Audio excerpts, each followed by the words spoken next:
Welcome to the Healthier and Faster Runners Workshop. Today we're going to be talking about how do we help our athletes achieve new personal records, reduce their injury risk, and run for as long as possible. This is a great workshop for parents of middle school and high school athletes that really want their student athlete to do the sport late into old age, or even just to enjoy it as much as possible while they're in school.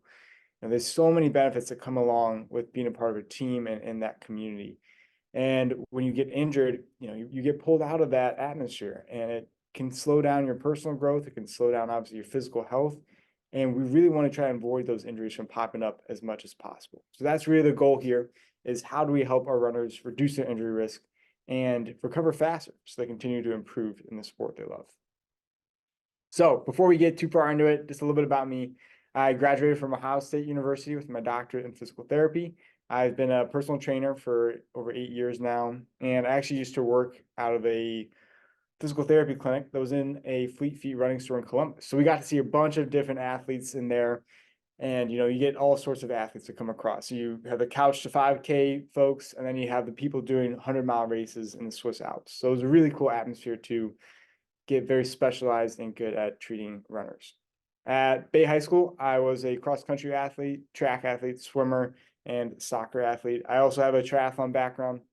My brother Colin here in the picture, he's a big-time triathlete right now and is competing, across the world in pretty neat events. And the main reason that I designed this clinic, Bridge Rehab and Performance, is to help runners and other athletes go from pain or poor recovery to that peak performance and longevity. And my motto is always, it's great getting someone out of pain, but for a lot of us out there, especially the active folks, we want more than that. We want to be able to hit a new PR. We want to be able to do this sport that we love for as long as possible. And maybe we just want to move in a more fluid manner. You don't want to be as stiff. You don't want to be as achy all the time. And that's what this clinic is designed to do, is merge the two rehab and performance fields into kind of one setting. So that, yes, you can get out of pain as quickly as possible, but then also get on a program that helps you excel to your maximum potential in the sport that you love. So here we go. The overview of the workshop. This is a pretty jam-packed workshop, a lot of big topics that could each be their own workshop, but the overview is that we're going to be covering running-related injuries, corrective exercises, nutrition and hydration principles, stress and sleep, and recovery techniques. So in terms of running-related injuries, the big ones that I see most often in the clinic are knee pain, shin splints, plantar fasciitis, back pain, and IT band syndrome. Now, the neat thing about all this is that there are very similar causes to these injuries. So if you take a kind of overview approach, you can, go after the causes that is leading to these injuries in the first place, which is usually in the hips or the back, or maybe stiffness down in the ankle. So what does that really mean? So it means if you have really weak or tight hips, that can actually lead to knee pain, shin splints, and plantar fasciitis. Tight hips can also lead to back pain and IT band syndrome too. So for example, the tight hip scenario, if your leg cannot get behind your body far enough when you're running, that means your back has to compensate for it. So as an athlete, you may not notice this, but over time, you may start to get a very stiff back or start to get some pains in the back because your hip just does not have the mobility to get behind you. And then that can lead to that back pain. Same thing with the IT band syndrome. If your hips are very weak on the sides of the body, your knees are going to cave in more when you're running. And that can lead to the knee pain and IT band syndrome too. So the principles we'll be discussing soon here, they are going to help reduce the injury risk for all these all at once, if you're consistent with the corrective exercises and stretches we'll be going over. So that's just a brief overview of these common injuries. Like I said, these are each their own subject in itself. So of course, reach out if you have more specific questions on that. But this is the big slide of the presentation. How do we actually reduce the injury risk for all those injuries I just mentioned in one fell swoop? What are the main principles to be aware of? The first one is load management. So what does that mean? That's when we go from maybe a time of low training volume, or maybe you're on vacation or sick, and then you suddenly ramp up the volume and you end up with an injury. It's super common when going from like winter training to spring training. The body is usually not ready to go at the intensity you want it to be at, so you have to slowly progress your training. Or else you're going to end up with these shin splints, plantar fasciitis, back pain, and it's going to slow down your training progress. So whenever you're injured or whenever you go on vacation, make sure you slowly ramp up the training and collaborate with your coach on how to best do this. The next one is prehab and corrective exercises. This one is similar to the strength training box there as well. If we can create a program for each athlete that's very specific to their weaknesses and to their mobility impairments, we're going to be much better off at reducing their injury risk. So if you're just doing a general warm-up, then it may not be targeting your specific weaknesses well enough, right? So some runners have very weak sides of the hips, and others have decently strong ones, and some runners have very tight hips, and some are too mobile. So each runner needs a different program that's best suited for them. And then in terms of gait analysis, this one's a fun one because you see, Olympic athletes with super strange running techniques, and the Olympic athletes, so they're doing great. But the key thing here is we want to look at what is going to protect the long-term health of our joints the most while keeping our performance at a high level. And that's what really matters here. We see a lot of runners when they're running, one hip may dip below the other, which is a really good sign of side of the hip weakness.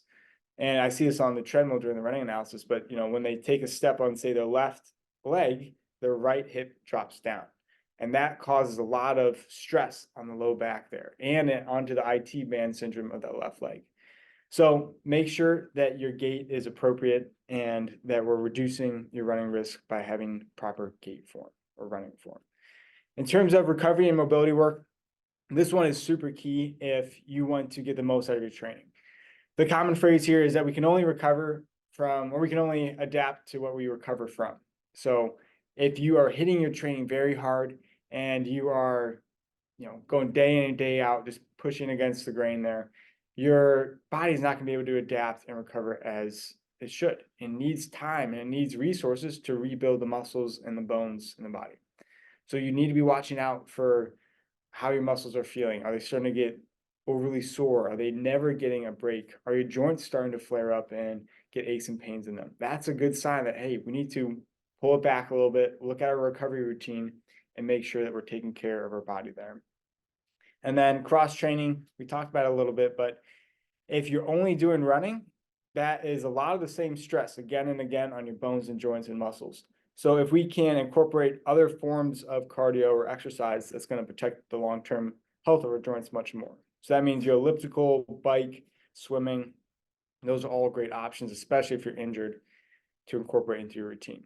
And then nutrition and stress management we'll cover in a future slide, but that's very key if you want to, you want to grow faster, you want your muscles to repair, and you want your joints to stay healthy. You got to watch out for your nutrition and stress management. All right, sorry for all that lecturing, but now we can get into the movement side of things. The key injury prevention exercises are single leg squats, single leg reaches, multiplanar lunges, single leg calf raises, dynamic planks, and band walks. So those are 6 really important ones. And like I said in the beginning, some people won't need to do certain moves here because they're already strong in that area. Other people need to do more reps and sets of them to, make up for that weakness they have going on. So let's go over the first one, single leg squats. This is not a squat all the way to the ground. It's just going to be a small heel tap. So what this looks like is that you're just going to be standing and having one leg off the ground, and you're just doing a small squat from that position there. And if you see me up here, we're just doing a small squat like that. And the key thing I want you to look out for is, what is your knee doing while you're squatting? Is your knee diving inwards? Is it diving outwards? Pay attention to that, and then compare it to the other side. And you can do around 6 to 8 of these on each side. But this is a really good warm-up drill. Your ankle's working a lot, your hips are working, and your balance is also being challenged as well. Next one is single leg reaches. This one, you're going to be standing on one leg and just reaching forward like that. Your hip here is doing all the work and all the motion. So you're sitting that hip backwards, reaching forward, and then standing up. Just like that, reaching forward, sitting that hip back. Watch out for your back here. Keep it nice and flat. If you feel your back doing a lot of the work, it means you're not moving from the hip enough, or you're just not using those hip muscles appropriately. So really focus on which muscles you're using during that exercise. Next one you got is multiplanar lunges. This one, you're going to be doing lunges in a clock kind of formation. you're doing, left leg, right leg, then sideways, then behind you, and the other way, and then all the way around, you're doing multiplanar lunges. Especially good if you're about to go on a trail run with uneven terrain, you need to hit those different planes of motion to warm up the hips and the legs. Next one is single leg calf raises. I'm sure most of you guys know how to do these ones already, but this is just going to be a single leg calf raises. You can hold onto something if you have to, but try and do that without any assistance from your hands because that's going to improve your balance a good bit. Last two, dynamic planks and band walks. For the planks, we're going to be down into this position and we are raising one leg at a time here. The other version of this that is really good for runners, especially those with weak hips, is to be on your side. One knee is on the ground, top shoulder is back and in line with the other shoulder. And then we're lifting our top leg up and down like that. And then we do around 8 of those on each side. And then you can flip sides. And then last one is band walks. These are really great for strengthening the sides of the hips too. You're going to have the band across your ankles and doing a big step to the side, slow, the trailing leg, big step out, slow, the trailing leg, and then all the way back. So a good goal to shoot for there is around 12 steps each direction, and then you can kind of build from that point. So if we're doing this live, I'd let you guys take a breather and ask any questions. But the key for this is we want this to flow, right? A lot of runners, we don't like doing these extra sets of work before or after a run. So in order for it to stick in your routine, it needs to be very easy, it needs to be smooth, or else you're not going to really stick to it at all. So these all flow very nicely, at least these 6 demo ones, right? You can knock out single leg squats, then go into single leg reaches, 8 of those on each side, then the lunges, calf raises, and then you can even go to the band walks and then finish with the planks. So it should flow, it should be quick, shouldn't take more than 5 to 8 minutes to get through. And that is a great pre-run routine. It can also be used as a strength building routine. If you want to load up those moves, it can be very good at strengthening single leg strength and balance. The next part here of live demos is going to be our stretches. The hip flexor one is probably one of the most important ones to work on. Like I said, when your hip is very tight, the low back takes on a lot of the pressure. So for this one, the setup is like this. We're going to have one leg behind you. And this can really be at home while you're watching a show or during a commercial break. It's called the couch stretch. So you just do it on a couch, have one foot back behind you, and then you're sitting up nice and tall. And then you're kind of shifting your hips forward from this position. And you should feel a nice stretch on that quad and on the front of the hips. Now, this is the most intense version of the stretch. It's a lot on the quad and the hand and the hip flexor. So if it's too much or too strenuous, just drop that foot down or put it on a lower step. And then you're gonna do the same thing, nice tall posture, and just shifting the hips forward like that. The next one you see there is for your calves. Calf stretch. There's 2 parts of the calf. One is on the outside or the most superficial layer. That is best stretched when you're on a step, and then you're dropping one heel off of that step. The deeper part of the calf is stretched when you have your knee bent. So one version of this looks like this, where you're just driving that back heel towards the ground. The other version, you can bend your knee and push that heel towards the ground.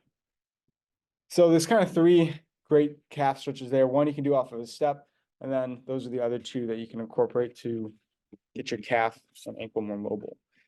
When we have really tight calves, the risk for plantar fasciitis and Achilles strains or calf strains, that risk goes way up. So we need to be working on this ankle joint to reduce our risk for injury in the foot and ankle. The next one, foot mobility and toe yoga. I'm happy that you guys are not all in the clinic for this because it would get a little stinky in here, but you would take your shoe off, you'd take your sock off, and then you'd put your fingers between your toes, and then you'd move them around side to side, kind of like that, and then you can move them up and down like that too. So a lot of people get very restricted toes from being in track shoes a lot or really tight shoes or narrow shoes, and then that causes their toes can over time overlap. And we don't want that to happen at all because Number one, that reduces your base of support and can actually decrease your balance too, because you have less of surface area to stand upon. So we want to make sure these toes stay loose and mobile and don't get too crossed over or tight.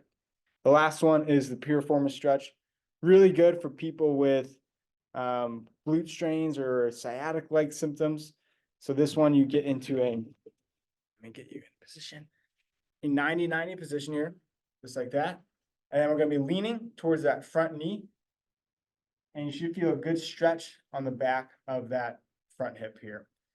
So just leaning forward, and you can do that on both sides. The key to any of these stretches is to make sure we're breathing deeply. A lot of people tighten up their breath when they stretch, and that makes it a lot harder to get deeper into the stretch and get the benefit out of it. So make sure you're breathing deeply. Do at least 30 to 45 seconds per stretch. And there's many more stretches than this, but this is a nice spot to start. There's a lot of hamstring stretches to include here too, but just for the sake of the presentation, we'll just stick to these four. And then nutrition and hydration principles. The big ones are that we need to be eating a lot of protein, especially during those heavy training seasons, and making sure our muscles are recovering by eating that protein. When athletes do not consume enough, their muscles take longer to repair and they remain sore for longer. They don't recover as quickly, and that can lead to injuries and slow down in progress as well. Fruits and vegetables at every meal is also key to repairing muscles with appropriate electrolytes and vitamins. And then, of course, plenty of water and electrolytes.